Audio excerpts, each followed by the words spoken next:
let's just start by me really asking you guys a question, and I hope that you feel comfortable with, we're in a very safe environment, please know that. Tell us, and I would love for you guys to share in the chat, what are you struggling most with at the moment? It could be the homeschooling part, if you're juggling that as a parent and as a teacher. Is it maybe working from home?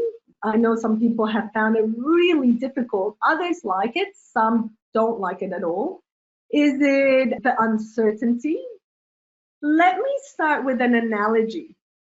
And let me start by asking you, or really letting you know why it's important for us to be the best gatekeepers of our thoughts. Now, let me ask you, if you guys were at home, like you are, might be right now, and you saw a spark in the carpet, just let me know in the chat really quickly, what would you do? If you saw a little spark, like a little, like a fire, the start of a fire, come on in your house or the school, wherever you are, what would you do with that spark straight away? Let me know straight away.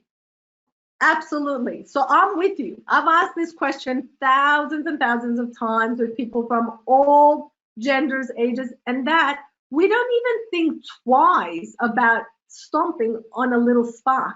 Because what happens? We all know that if a spark starts, a little flame starts. And if we ignore it, like we're not going to leave it and walk away and be like, oh, I'll just be back in 5 minutes and see how it's going. Because guess what? We might find a bedroom or the corridor or all the furniture in that room on fire, probably a couple of bedrooms. And before we know it, the whole house is on fire.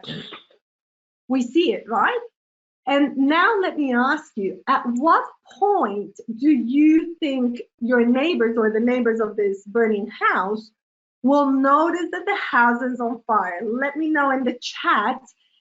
When do you think they'll notice? When it's a little spark? When it's a little flame, like, the chimney? When it's maybe a couple of bedrooms or, in the upstairs? Or when the whole house is on fire? Spot on. And I'm with you.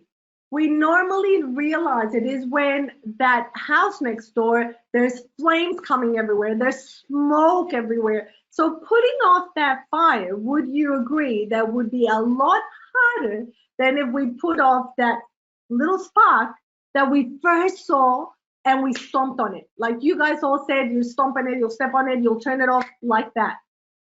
So let me ask you, in your brain, if you have one little negative thought, I'm hoping that you can see that little green dot. That's a thought, by the way, that's a brain. And the second one is a brain with one negative thought. What do you think happens if we don't really pay attention to where that thought is coming from? Most likely, like our house on fire, it will multiply. I'm not good enough, I can't do this is too hard, imposter syndrome, I'm not worthy. All these start piling up one on top of the other, and then guess what? Before we know it, our head's on fire. Well, not physically, but you know what I mean. Our thoughts have absolutely multiplied to the point that our head is on fire, like the house would be on fire. But we don't even think twice about stomping on that first negative thought.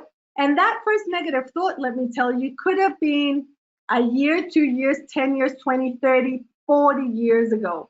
There's people that I deal with now. My eldest client is 70 years old, that we're looking at things that have happened in her childhood or some of my clients' childhood. So this could be 40 years of us entertaining these negative thoughts. So I really want you to understand the importance, the same as the house on fire, the importance of us understanding that that negative thought, that first thought that we might not even think is worth thinking about, it is. It's like a spark that we need to stomp on it.